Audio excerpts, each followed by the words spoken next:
Hi, this is Stephanie James from The Spark, and I'm talking to you today about how to be more fully in the present moment and how to center yourself when you find yourself in a state that maybe you're not, it's not the ultimate state that you would like to be in. You might find yourself being anxious, fretting, or worrying about things that haven't occurred. Sometimes I talk to people who are waiting for a medical report or they're waiting for some test results. And the thing that's important is just to know that the information is coming. It's not going to serve you at all to worry about the result of the test. When you get the result of the test, if something's not okay, then you can worry, then you can move into action. But worrying at the front end isn't going to help it. Also, when we find ourselves feeling like we're starting to go in a downward spiral, maybe we're processing something from the past and we're trying to rework it, like what if I would have done this or what if I would have done that. So when you find yourself in one of those states, most of the time what we find out is that I'm competing with this little lady talking, the announcement lady. But anyway, one of the things that's important to do is bring yourself to the present moment. And we know that sometimes the present moment is difficult. I mean, it can be challenging, and we can know that we can get through that moment, but most of the time what is creating difficult moments is what's happening in between our ears.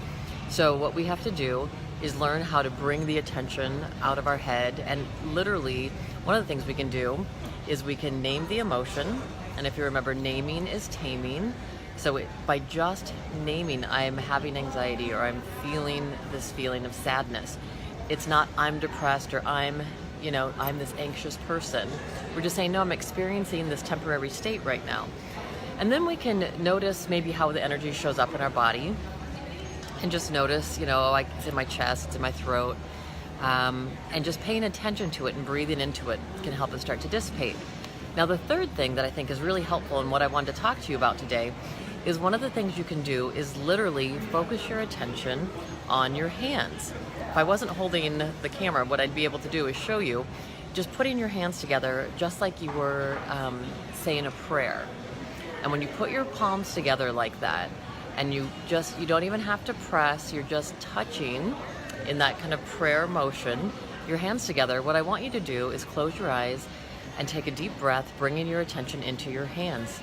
As you focus on your fingers and fingertips and every place where they're touching, you feel all around the palm of your hand, the pad of your thumb, and all the way down.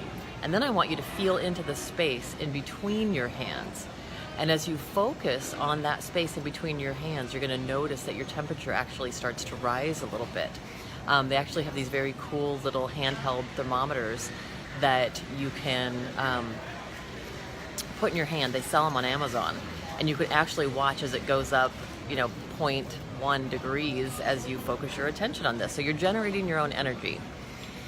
So as you do this, again, focusing on the pads of your hands, the palms of your hands, the space in between, all the way up your fingers and where your fingers are touching, it literally only takes a minute, 1 minute, and you have shifted your energy and your focus. And you'll notice that you begin to breathe more deeply, you begin to relax, and then you can look at whatever's going on in your life from just a little bit more of a fresh perspective, and definitely a more relaxed place. Like Einstein said, we can't solve any problem with the same mindset that got us into it. So we need to shift our attention, that way we can shift our state and we can shift our emotional experience. So wishing you a wonderful day, have a great spark-filled day, and I'll talk with you soon.